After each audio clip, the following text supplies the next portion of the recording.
And I hope to see you guys in Dakar. 2002 সালে ব্রাজিলকে সবশেষ শিরোপা উপহার দিয়েছিলেন কাফু। বাংলাদেশের ফুটবলে ব্রাজিল আর্জেন্টিনা মানেই উন্মাদনা আর রোমাঞ্চের ছড়াছড়ি। সমর্থকদের কাছে কাফুর শিরোপা উঁচিয়ে ধরার সে স্মৃতি এখনও তাজা। এবার তাদের সুখবর দিয়েছে AF boxing promotion international limited. ব্রাজিলের বিশ্বকাপজয়ী অধিনায়ককে ঢাকায় আনছে তারা। 5 থেকে 11 ডিসেম্বর ঢাকায় জাতীয় স্টেডিয়ামে হবে AFB Latin Bangla super cup football tournament. এতে আর্জেন্টিনার একটি দল অ্যাথলেটিকো চার্লন ও ব্রাজিলের সাও বার্নার্দো ক্লাবের অধীনে আরেকটি বাছাইকৃত দল আসবে বাংলাদেশে। এই দুই দেশের সঙ্গে অংশ নেবে এ দেশের একটি বয়সভিত্তিক দল। 3 জাতির এই টুর্নামেন্টের শেষ দিনে পুরস্কার তুলে দেবেন কাফু।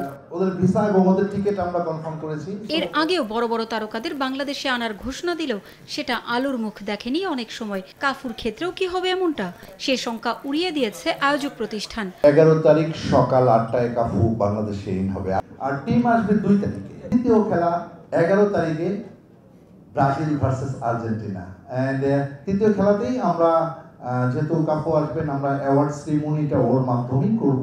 এর আগেও রোনালদিনিও এমি মার্টিনেজের মতো কিংবদন্তি ফুটবলারকে বাংলাদেশে এনেছিল দুটি প্রতিষ্ঠান। দুবারই ছিল চরম অব্যবস্থাপনা। তবে এবার সেই ঘটনার পুনরাবৃত্তি হবে না বলে জানিয়েছে আয়োজক প্রতিষ্ঠান। কাফুর জন্য উন্মুক্ত সংবাদ সম্মেলনেরও আশ্বাস দিয়েছেন আসাদুজ্জামান। দলগুলোর মান নিয়েও আশ্বস্ত করেছেন তিনি। সেকেন্ডারি হচ্ছিল মিস ম্যাচিং হবে না। মার্টিনেজ এন্ড রোনালদিনহো এসেছিল, আপনারা অ্যাক্সেসটা খুব ওই লেভেলের পাননি এন্ড আপনাদেরকে ওইভাবে অ্যাক্সেস দেওয়া হয়নি। বাট আমি ব্যক্তিগতভাবে আসাদুজ্জামান বলছি, I don't have expectation even no money. Latin Bangla football টুর্নামেন্টে বাফুফেকেও সম্পৃক্ত করা হয়েছে বলে জানিয়েছে এএফবি। মাঠ সহ টেকনিক্যাল সুবিধা দেওয়ার কথা জানিয়েছে ফেডারেশন। আমরা পজিটিভলি নিয়েছি যে আমরা ফুটবল প্রমোট করতে চাচ্ছি, আমরা সর্বোত্তম তাদেরকে সহযোগিতা করব।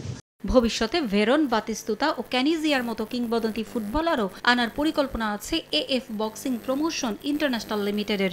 ভেরন, বাতিস্তুতা আরেকজন, তিনটেই পেপারস আমার কাছে আছে অলরেডি। ক্যানিজিয়া। পারভিন আক্তার, সময় সংবাদ, ঢাকা।